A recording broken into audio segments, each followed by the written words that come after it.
Pai dar-lhes o reino. Amados, é do agrado do Pai dar-lhes o reino. Não apenas o Senhor vai te levar para a glória, mas Ele vai levar você para o trono. Não apenas vai te levar para o céu, mas você vai reinar com Jesus. Essa é a promessa de Deus para as nossas vidas. Para sempre. Em um trono que nunca será abalado, que nunca será alvo de conspiração, que nunca vai cair. Nós reinaremos com Jesus para sempre. Amém? Amém. Amém. Será que é isso mesmo, amados? Pela dificuldade no amém, será que tem alguma dúvida? Será que seria um sonho? Uma ilusão? Conversinha do pastor para boi dormir? Uma ficção?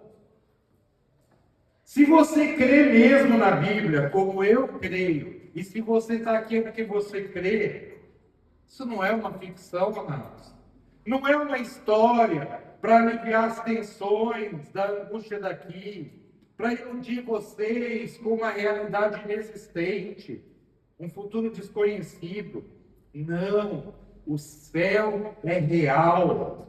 O céu é um lugar, o céu é um estado de felicidade plena, e o caminho de acesso é o nosso Senhor Jesus Cristo. A porta de entrada é Jesus. E o preço para você estar lá, amados, é se arrepender dos seus pecados e aceitar Jesus como seu Senhor e Salvador, porque o grande preço Ele já pagou lá na cruz do Calvário. Se hoje você crê no Senhor Jesus, você tem a garantia, a segurança da vida eterna. Tome posse da sua vida eterna e saia daqui hoje como um cidadão do céu. Amém? Amém. Ei, qual é a sua decisão sobre isso, amados? Vamos ler. Está lá em Apocalipse, capítulo 21. É um texto bastante longo, mas eu quero ler, porque João está tendo uma visão de como será o céu. E muitas vezes a gente vê, lê, e não se atenta ao que está acontecendo. Apocalipse 21 diz assim: então eu vi um novo céu e uma nova terra, pois o primeiro céu e a primeira terra tinham passado, e o mar já não existia. Vi a cidade santa, a nova Jerusalém, que descia do céu da parte de Deus, preparada como uma noiva adornada para o seu marido. Ouvi uma forte voz que vinha do trono e dizia: agora o tabernáculo de Deus está com os homens, com os quais ele viverá. Eles serão os seus povos, o próprio Deus estará com eles e será o seu Deus. Ele enxugará dos seus olhos toda lágrima, não haverá mais morte, nem tristeza, nem choro, nem dor, pois a antiga ordem já passou. Aquele que estava sentado no trono disse: estou fazendo novas todas as coisas. E acrescentou: escreva isso, pois essas palavras são verdadeiras e dignas de confiança. Disse-me ainda: está feito. Eu sou o Alfa e o Ômega, o princípio e o fim. E quem tiver sede, darei de beber gratuitamente da fonte da água da vida. O vencedor herdará tudo isso, e eu serei seu Deus, e ele será meu filho.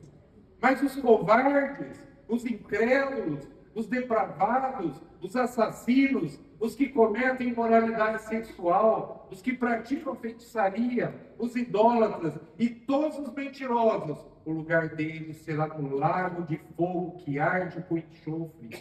Esta é a segunda morte. Um dos 7 anjos, que tinham as 7 taças cheias das últimas 7 pragas, aproximou-se e me disse: venha e me mostrarei a noiva, a esposa do Cordeiro. Ele me levou no espírito a um grande alto monte e mostrou-me a cidade santa, Jerusalém, que descia do céu da parte de Deus. ela resplandecia com a glória de Deus. E o seu brilho era como de uma joia muito preciosa, como jaspe, clara como cristal. Tinha uma grande e alta muralha com 12 portas e 12 anjos junto às portas. Nas portas estavam escritos os nomes das 12 tribos de Israel. Havia 3 portas ao oriente, 3 ao norte, 3 ao sul e 3 ao ocidente. A muralha da cidade tinha 12 fundamentos e neles estava o nome dos 12 apóstolos do Cordeiro. O anjo que falava comigo tinha como medida uma vara feita de ouro para medir a cidade, suas portas e seus muros. A cidade era quadrangular, de comprimento e larguras iguais. Ele mediu a cidade com a vara. Tinha 2.200 quilômetros de comprimento. A largura e a altura eram iguais ao comprimento. Ele mediu a muralha e deu 65 metros de espessura, segundo a medida humana que o anjo estava usando. A muralha era feita de jaspe e a cidade de ouro puro, semelhante ao vidro puro. Os fundamentos dos muros da cidade eram ornamentados com toda sorte de pedras preciosas. O primeiro fundamento era ornamentado com jaspe, o segundo com safira, o terceiro com calcedônia, o quarto com esmeralda, o quinto com sardônio, o sexto com sardio, o sétimo com crisólito, o oitavo com berilo, o nono com topázio, o 10º com crisopraso, o 11º com jacinto e o 12º com ametista. As 12 portas eram 12 pérolas, cada porta feita de uma única pérola. A rua principal da cidade era de ouro puro, como vidro transparente. Não vi templo algum na cidade, pois o Senhor Deus Todo-Poderoso e o Cordeiro são o seu templo. A cidade não precisa de sol, nem de lua para brilhar sobre ela, pois é a glória de Deus que a ilumina, e o Cordeiro é sua candeia. As nações andarão em sua luz, os reis da terra entrarão à sua glória. Suas portas jamais se fecharão de dia, pois ali não haverá noite. A glória e a honra das nações que serão trazidas, nela jamais entrará alguém impuro, nem ninguém que pratique o que é vergonhoso ou enganoso, mas unicamente aqueles cujos nomes estão escritos no livro da vida do Cordeiro. Então o anjo me mostrou o rio da água da vida, que é claro como cristal, fluía do trono de Deus e do Cordeiro, no meio da rua principal da cidade. De cada lado do rio estava a árvore da vida, que dá 12 colheitas, dando fruto todos os meses. As folhas das árvores servem para a cura das nações. Já não haverá maldição alguma. O trono de Deus e do Cordeiro estará na cidade, e os seus servos o servirão. Eles verão sua face, e o seu nome estará em suas testas. Não haverá mais noite, eles não precisarão de luz da candeia nem de luz do sol, pois o Senhor Deus os iluminará, e eles reinarão para todo o sempre. Glória a Deus, louvado seja Deus. Vocês viram como é o céu na Bíblia? Amados, por que o céu é melhor do que aqui? Por que a gente precisa pensar no céu enquanto a gente está aqui? Porque quando você estuda a palavra de Deus, você chega à conclusão que pensar no céu, falar do céu, ajuda você a lidar com as crises, com as angústias, com as pressões da vida terrena. Jesus diz assim: a primeira coisa, ajuda você a lidar com a crise, angústias e pressões da vida terrena. Não se perturbe o coração de vocês. Creiam em Deus, creiam em mim. Na casa do meu pai há muitos aposentos. Se não fosse assim, eu lhes teria dito: vou preparar-lhes lugar. Se eu for e lhes preparar lugar, voltarei e os levarei para mim, para que vocês estejam onde eu estiver. Amados, nada pode furar mais o nosso coração do que a expectativa do céu. Obrigado. Quando você pensa no céu, fala do céu, tem expectativa do céu, sabe o que isso te ajuda também? Te ajuda a lidar com o dinheiro, te ajuda a lidar com a ganância, com a avareza, com a tendência de ajuntar coisas aqui.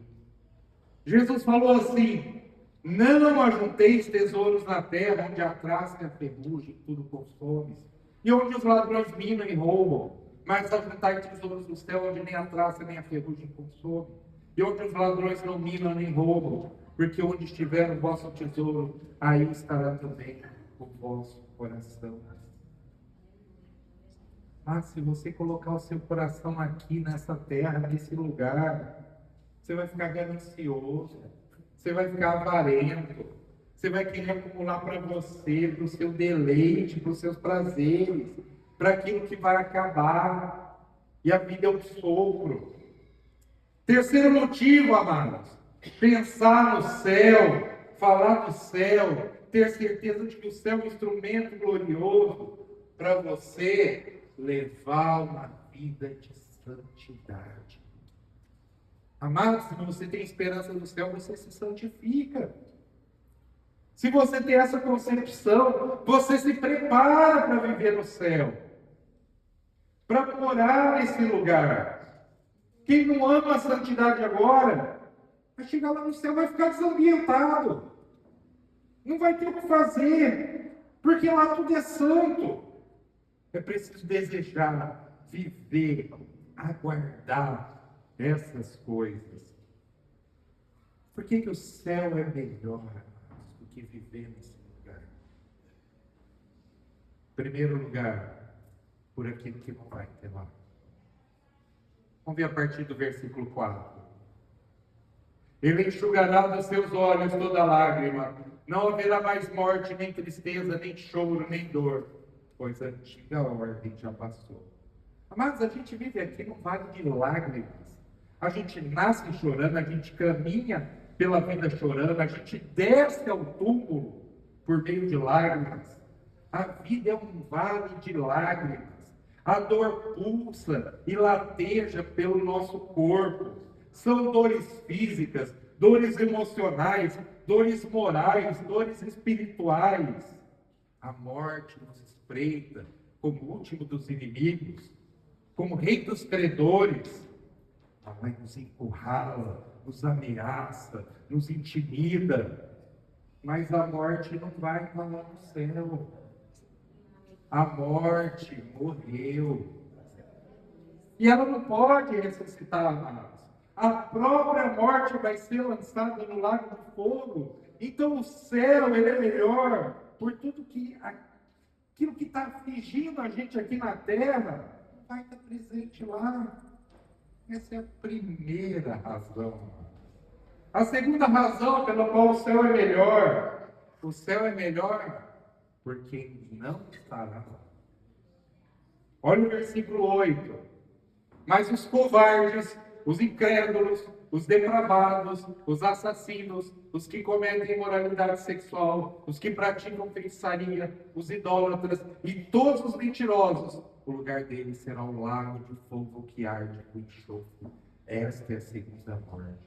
Amados, a vida se torna muito mais pesada, muito mais difícil de ser vivida, em razão da presença desses elementos na sociedade humana.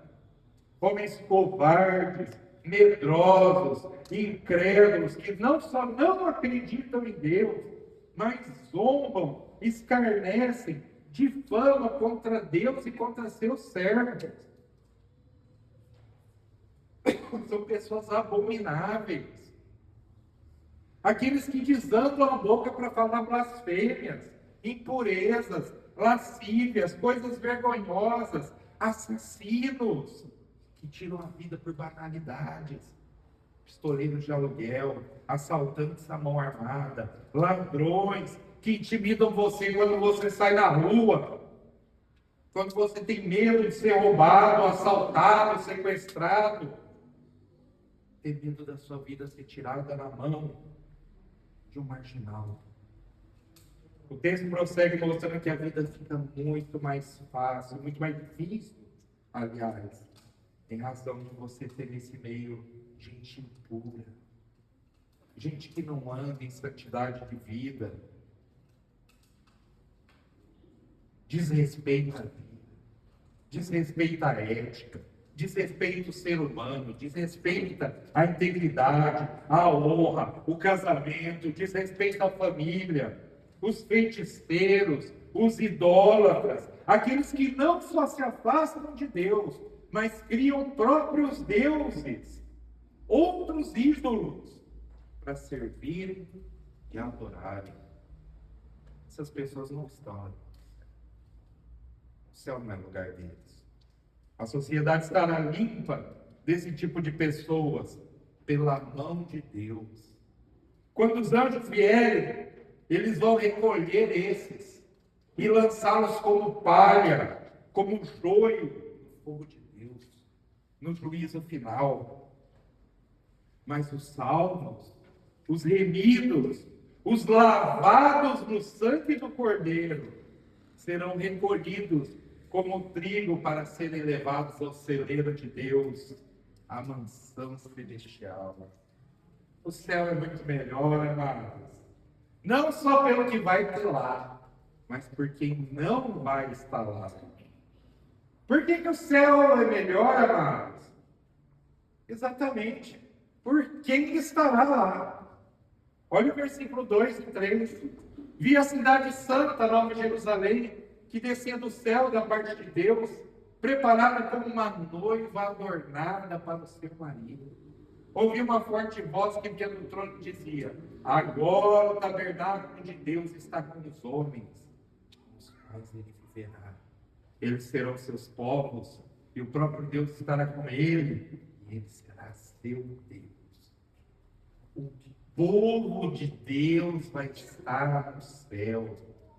Amados, imagina você estar lá no céu, desde Abel, o primeiro homem a morrer na história da humanidade, uma pessoa salva, um adorador de Deus, todos aqueles heróis do Antigo Testamento, do Novo Testamento, da história da igreja, todos que foram lavados no sangue do Cordeiro estarão juntos, e o próprio Deus estará lá. Deus falou: vou fazer meu tabernáculo no meio desse povo. Ele vai armar a sua tenda entre nós, para sempre conosco. Não vai ter mais interrompimento de comunhão, não vai ter afastamento mais. Os nossos pecados não terão mais acesso à nossa vida. Já imaginou a bênção de estar na presença de Deus? Desfrutar disso, amado. Contemplar a beleza dele, a glória dele, a majestade dele, o resplendor da sua face. Encantar-se cada vez mais com ele. Conhecer ele, que é a própria essência da vida eterna. E ter essa convivência com a família de Deus, com o povo de Deus, com a igreja de Deus, na presença de Deus, com o Deus da glória, sem interrupção. Isso vai fazer do céu, que de fato o céu significa, onde Deus está presente. Quem que o céu é melhor, amados? Porque a Nova Jerusalém, que é a noiva do Cordeiro, ela é belíssima de ser vista externamente. O céu representado aqui no texto pela Nova Jerusalém, a cidade santa, essa cidade, essa Nova Jerusalém, é a noiva do Cordeiro. Ela é belíssima de se ver externamente. Olha os versículos de 9 a 11. Um dos 7 anjos que tinha 7 taças cheia das últimas 7 pragas, aproximou-se e me disse: vem que eu lhe mostrarei a noiva, a esposa do Cordeiro. Ele me levou no espírito a um grande alto monte e mostrou-me a cidade santa, Jerusalém, que descia do céu da parte de Deus. Ela resplandecia com a glória de Deus, e o seu brilho era como de uma joia muito preciosa, como jaspe, claro como cristal. Amados, nenhuma figura pode ser mais bonita, mais bela do que essa. Porque quando João foi chamado para ver a igreja, para ver a noiva, para ver a nova Jerusalém, ele vai descrever que ela tem a glória de Deus. E quando ele vai descrever isso, ele não consegue usar palavras para descrever. Ele fala assim: ela é semelhante a uma pedra preciosíssima. Essa mesma figura se encontra lá em Apocalipse, capítulo 4, quando João é chamado a subir. Sobe para cá que eu te mostrarei as coisas que vão acontecer. E quando ele sobe, ele vê um trono, e aquele que está sentado no trono, ele não ousa descrever quem está sentado no trono, a não ser compará-lo com pedras preciosíssimas. É a igreja, é o esplendor, é a magnificência. Essa igreja, amados, essa é a igreja que nós seremos. Ela é bela externamente. Nela será vista a glória de Deus. O que é a glória de Deus, amados? É o esplendor da glória. É o fulgor da presença manifesta do Senhor. Lembra lá do santuário que Moisés fez? Moisés recebe a função de construir o tabernáculo. Lá em Êxodo 25:8 fala assim: e eles farão um santuário para que eu possa habitar no meio deles. O santuário é feito de madeira de acácia, foi feito de madeira de acácia, madeira dura. Mas depois que estava tudo pronto, Deus vai lá e fala assim para Moisés: agora é um palito. Quem olhar de fora não vai ver acácia, não vai ver mais madeira, vai ver o ouro. E o ouro fala da glória de Deus. É assim que a igreja vai ser vista. A glória de Deus, o ouro, o esplendor, a magnificência da glória de Deus nos cobrirá. E nós seremos belos do lado de fora para ser contemplado. Por isso que o céu é melhor. Poucos motivos. Mais um motivo pelo qual o céu é melhor. O céu é melhor porque a Nova Jerusalém, a cidade santa, a noiva, ela não é somente bela do lado de fora, ela também é bela do lado de dentro. Vamos ver comigo com os versículos 19 e 20. Os fundamentos do muro da cidade eram ornamentados com toda a sorte de pedras preciosas.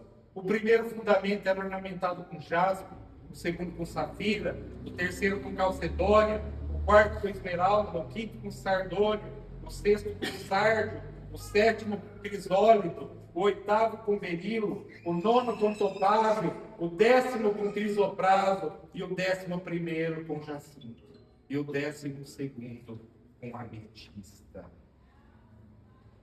Por que João traz essa figura para nós? Fundamentos feitos de pedras preciosas. Amados, isso contraria qualquer noção de arquitetura que a gente tem. Quem, em sã consciência, faz um fundamento, faz uma fundação e coloca lá pedras preciosas? Gente, fundação de prédio, de muro, de casa, você usa pedra bruta. Mas por que são escolhidas 12 qualidades de pedras para fazer os fundamentos da cidade? Para serem enterradas, para viver. Uma razão muito simples, para mostrar que essa cidade não é só bonita por fora, mas também é bonita por dentro. ela não tem nada a esconder, ela não tem nada debaixo do tapete, ela não tem caixa 2 moral, ela não tem vida dupla, ela não tem nada escondido, ela não tem nada que possa surpreender e trazer vergonha. Essa igreja é bela naquilo que se pode ver e também naquilo que pode não se ver. Você pode pegar, examiná-la, consultá-la, pode entrar, pode abrir todas as gavetas, todos os arquivos, tudo está bonito. Até aquilo que não está aparente também é belo. Essa igreja é bela por fora e essa igreja é bela por dentro. Essa igreja que você e eu seremos, essa é a igreja que nós seremos na glória do Senhor. Glória a Deus. Por isso é céu, porque a igreja será bela por fora e também será bela por dentro. Veja ainda comigo um sexto ponto, amados. A Nova Jerusalém será uma igreja aberta a todos, sem acepção. Veja comigo o verso 13 e depois o 25. Verso 13 diz assim: havia 3 portas ao oriente, 3 ao norte, 3 ao sul e 3 ao ocidente. E o 25 diz assim: suas portas jamais se fecharão de dia, pois ali não haverá noite. Portas, 12 portas, ao norte, ao sul, ao leste, ao oeste. O que significa isso? 12 portas, 3 de cada lado, sempre abertas. Significa o seguinte, amados: essa igreja é aberta a todos. Todos aqueles que procedem de toda tribo, raça, povo, língua e nação. Todos aqueles que foram lavados no sangue do Cordeiro. Ricos e pobres, gente letrada, gente religiosa, gente branca, gente amarela, gente parda, gente negra, gente daqui, gente dali. Não importa de onde você vem, a porta está aberta, o convite está feito, não tem acepção, a porta está aberta, é o próprio Jesus que está fazendo o convite para você. Não importa onde você está, não importa como você está, você pode fazer parte dessa igreja. A igreja que vai morar no céu, a igreja que vai ser glorificada, a igreja que vai habitar com o Senhor, porque Ele vai armar o seu tabernáculo entre nós. Ele será o nosso Deus e nós seremos o seu. Amados, além dela estar aberta a todos, o bom é que ela não vai estar aberta a tudo. Versículo 27 diz assim: nela jamais entrará o impuro, nem ninguém que pratique o que é vergonhoso e enganoso, mas unicamente aqueles cujos nomes estão escritos no livro da vida do Cordeiro. Essa cidade, amados, ela tem uma alta muralha. Tem porta aberta? Tem. Mas tem anjo em cada lugar. Não entra qualquer um, também não. Essa igreja é aberta a todos. Mas ela não é aberta a tudo, não. Nunca, jamais entrará coisa alguma contaminada, nem o que pratica abominação e mentira. Hoje a gente quase que inverte isso nas igrejas. Tem muita igreja hoje que é aberta, não é aberta a todos, mas é aberta a tudo. Fecha a porta para as pessoas e abre a porta para o pecado. A Nova Jerusalém tem portas abertas para as pessoas, mas tem portas fechadas para o pecado. O pecado não entra lá. Aliás, se o pecado entrasse no céu, o céu deixaria de ser o céu. Exatamente por causa de um pecado. Um anjo de luz foi expulso lá do céu. E lá no céu, entrarão os pecadores, sim, mas os perdoados, lavados no sangue do Cordeiro. Amém. Lá no céu o pecado não vai ter acesso, não vai ter entrada. Por isso que o céu é muito melhor do que aqui, amados. Porque o que estraga a nossa vida é o pecado. O que arruína a nossa vida é o pecado. O que arruína a família é o pecado. Mas o pecado não vai entrar lá. Nem aqueles que continuarem na prática dos seus pecados entrarão. Por isso que o céu é melhor. Mais um ponto, amados. O céu é muito melhor que aqui. A Nova Jerusalém está plantada, edificada, construída, consolidada sobre o fundamento dos apóstolos. O verso 14 diz assim: a muralha da cidade tinha 12 fundamentos, e nele estavam os nomes dos 12 apóstolos do Pai. Amados, essa igreja que vai morar no céu não tem espaço para falsas doutrinas, não tem espaço para heresias. Faz parte da base dessa cidade a doutrina apostólica, a doutrina bíblica. Não tem espaço para achismos. O compromisso é com a verdade.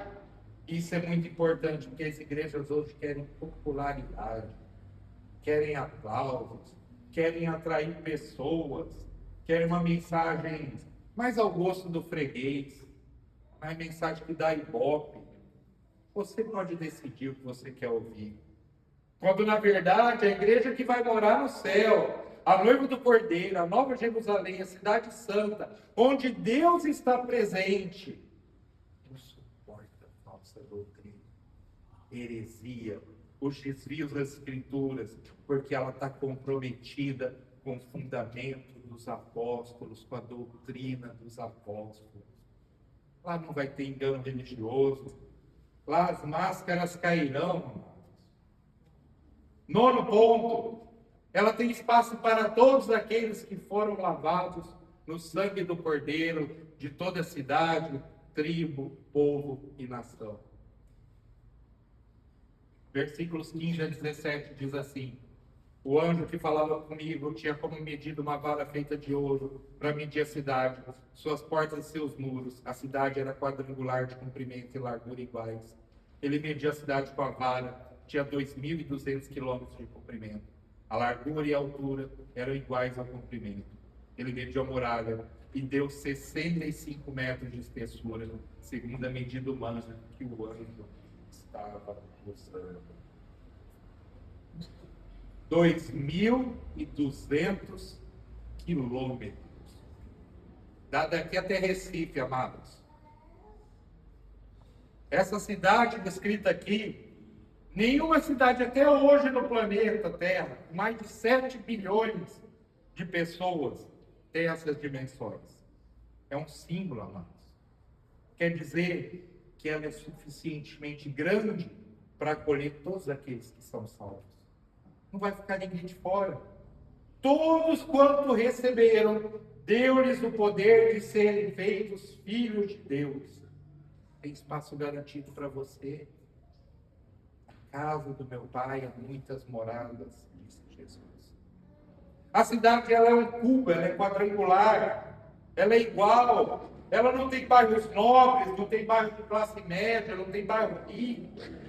Não haverá classificação quanto você ganha, as roupas que você veste, o carro que você anda. Lá no céu não vai ter isso, não. Todos nós estaremos no mesmo patamar. Bendito seja Deus. Lá não tem tapera, não, amados. Lá não tem casebre. Aliás, quando a Bíblia fala de mansões. Ela não está falando nem de casa.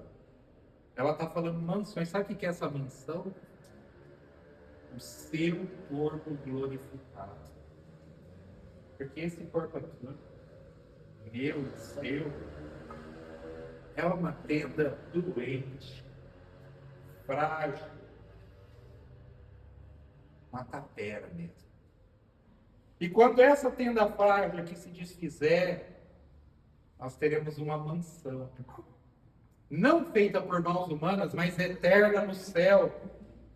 É o seu corpo glorificado, um corpo imortal, incorruptível, poderoso, glorioso, espiritual, semelhante àquele da glória do nosso Senhor Jesus Cristo.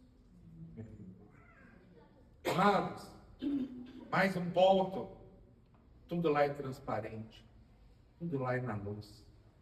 Versículo 18 e 21b. Nada existe lá na sombra ou na escuridão. A muralha era feita de jaspe, a cidade de ouro puro, semelhante a vidro puro. A rua principal da cidade era de ouro puro, como vidro transparente.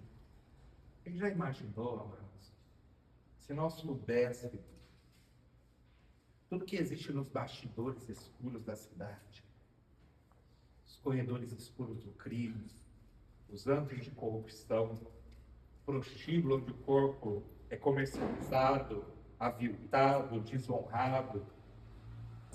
Se nós pudéssemos saber o que está por trás do crime organizado, do comércio ilegal de drogas, nós ficaríamos perplexos. A gente já sabe muita coisa, mas a gente só arranha a superfície do que acontece em nossas cidades. Mas na cidade celestial, na Nova Jerusalém, na cidade santa, você pode cavucar, você pode investigar, você pode olhar todos os arquivos. Não tem nada para esconder, não tem nada sujo, não tem nada pervertido, não tem nada imoral, não tem nada criminoso, não tem nada pecaminoso. Tudo na luz. Tudo é limpo, tudo é claro, tudo é santo, tudo é puro, tudo traz a glória de Deus, tudo traz felicidade plena para nós. Este é o céu. É isso que o Senhor Jesus está preparando para nós. O céu é um lugar preparado para pessoas que estão preparadas para viver lá. Terminando, amados. O céu vai ser um lugar de comunhão plena, absoluta com Deus. E quem não gosta de orar? O versículo 22 diz assim: não vi templo algum na cidade, pois o Senhor Deus Todo-Poderoso e o Cordeiro são o seu templo.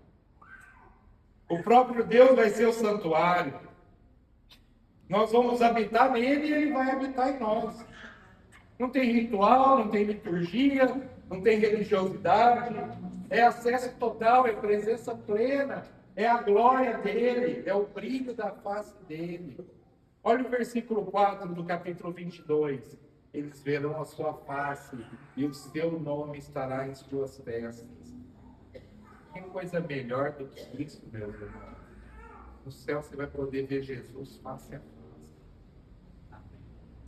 Olhar o seu Redentor, olhar para as suas mãos, saber que Ele deu a sua vida por nós, que Ele deu por nós, que Ele ressuscitou, que Ele está entronizado no céu, que Ele nos amou.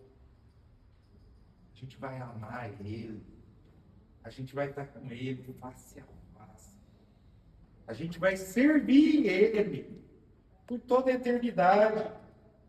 Comunhão plena.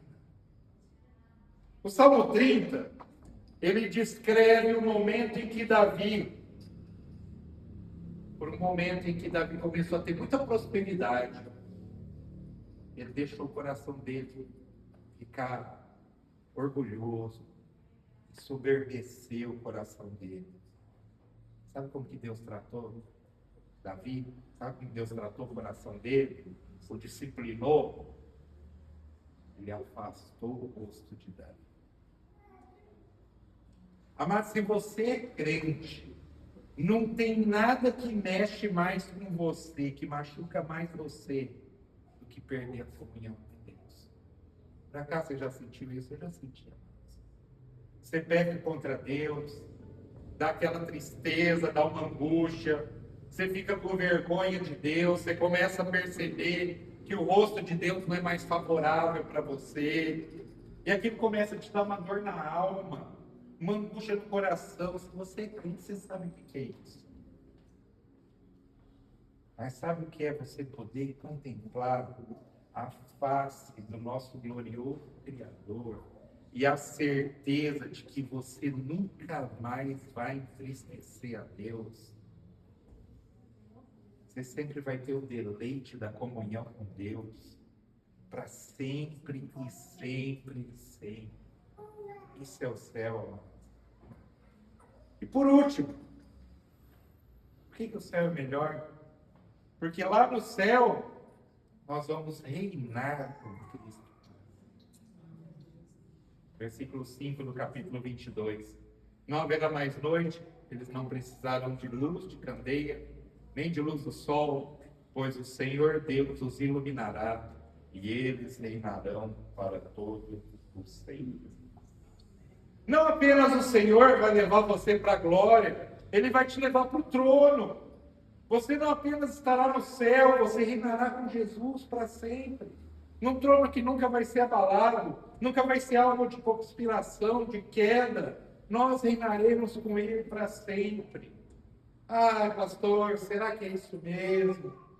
Será que isso não é só um sonho, uma ilusão, uma ficção, uma história da carochinha, uma historinha para boi dormir? Se você crê na Bíblia como eu creio, eu tenho certeza que você crê, por isso você está aqui. Isso não é uma ficção, isso não é história para você aliviar as tensões da semana, aliviar as angústias dessa vida. O pastor não está aqui para iludir vocês com uma realidade inexistente, de um futuro desconhecido, não. O céu é real. O céu é um lugar, o céu é um estado de felicidade plena. E se você quer ir para esse lugar, existe um deles. O caminho de acesso é Jesus. A porta de entrada é Jesus. Eu sou o caminho, a verdade e a vida. Ninguém vem ao Pai, a não ser.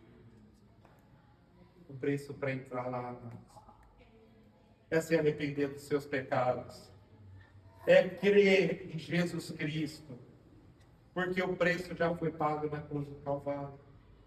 E se hoje, agora você crê no Senhor Jesus, você tem a garantia, a segurança da vida eterna. Hoje, essa noite, você pode tomar posse da vida eterna.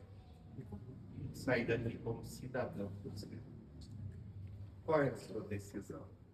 Vai continuar olhando para isso que acaba, para isso que nossos olhos conseguem ver? Ou vamos entrar naquilo que é espiritual, naquilo que Deus deseja para nós servindo a Ele enquanto estamos aqui? O céu, a vida eterna se iniciando já nesse momento e continuando pela eternidade, eternidade. Meus irmãos, quando a gente olha para o céu, eu olho para a ceia também. Quando a gente olha para essa mesa preparada, não foi preparada por nós, essa aqui foi preparada por nós, mas a ceia do Senhor, ela foi preparada por Cristo. E ela faz a gente olhar em 3 direções. Ela faz a gente olhar para o passado, faz a gente olhar para o presente, faz a gente olhar lá para o futuro. A ceia nos leva para o passado, porque faz a gente olhar para a cruz. Jesus tomou o pão e disse: esse é meu corpo entregue por vós. Depois tomou o cálice e disse: esse é o cálice da nova aliança, meu sangue. Mas toda vez que nós participamos da ceia, nós proclamamos que a nossa salvação foi conquistada por méritos, obras ou religião, jamais, mas pelo sacrifício perfeito de Jesus Cristo no Calvário. Mas a ceia também faz a gente olhar para o presente. Hoje a gente é um povo remido, um povo lavado no sangue do Cordeiro. E embora a gente ainda está vivendo aqui nesse mundo, cercado de dor, cercado de lágrimas, cercado de enfermidades, cercado de lutas, mesmo a gente caminhando nesse vale de lágrimas, a gente continua tendo esperança. A nossa cidadania não está nessa terra. Como diz a palavra, Jesus foi preparar um lugar para nós. E é exatamente aqui que o tema do céu ganha um significado ainda mais profundo. A gente acabou de ver sobre a Nova Jerusalém. Ali não haverá mais morte, não haverá mais luto, nem pranto, nem dor, porque as primeiras coisas já passaram.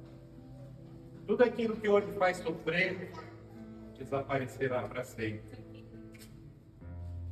Quando a gente participa da ceia, a gente está dizendo: nós cremos nessa promessa. A gente não está aqui simplesmente lembrando que Cristo morreu gente está aguardando Cristo que volta.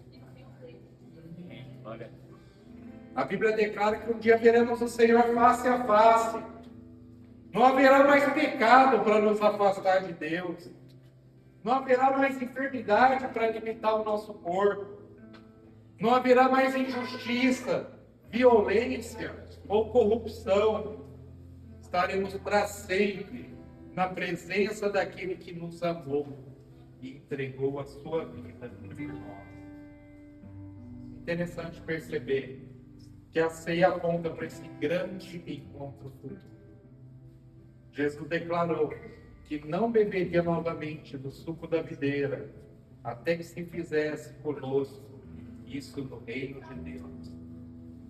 Ou seja, essa mesa é o anúncio das bodas do Cordeiro, do casamento de Jesus com a sua noiva, a igreja, da grande festa da qual somos convidados a participar. Cada ceia celebrada na igreja é um presente, um lembrete que existe uma mesa muito maior nos esperando na eternidade. Isso precisa mudar completamente a forma como a gente vive. Quem espera no céu aprende a valorizar mais a santidade do que o pecado. Quem espera o céu aprende a valorizar mais pessoas do que bens materiais. Quem espera o céu enfrenta as tribulações dessa vida com esperança, porque sabe que elas são passageiras. Quem espera o céu não perde a alegria, porque conhece o final da história. E é um detalhe maravilhoso. A gente só vai estar nesse lugar porque Jesus abriu o caminho. Ele mesmo declarou: eu sou o caminho e a verdade. Ninguém vem ao Pai senão por mim. O céu não pode ser conquistado por esforço humano. O acesso ao céu foi comprado por um alto preço pelo sangue do nosso Senhor Jesus Cristo. O preço já foi pago na cruz. Hoje, amados, ao participar do pão e do cálice, celebramos exatamente essa verdade. Nós somos reconciliados com Deus por meio de Jesus Cristo. Por isso, antes de participarmos da ceia, examine o seu coração. Não para descobrir se você é imperfeito ou não, porque isso todos nós somos. Mas para verificar se nós continuamos dependentes da graça de Deus. Para verificar se nós continuamos arrependidos dos nossos pecados e continuamos firmados na esperança de que Jesus vai voltar. Que essa mesa hoje, amados, renove em nós a certeza da salvação, fortaleça a nossa comunhão com Deus e reacenda o desejo de viver para a glória dele.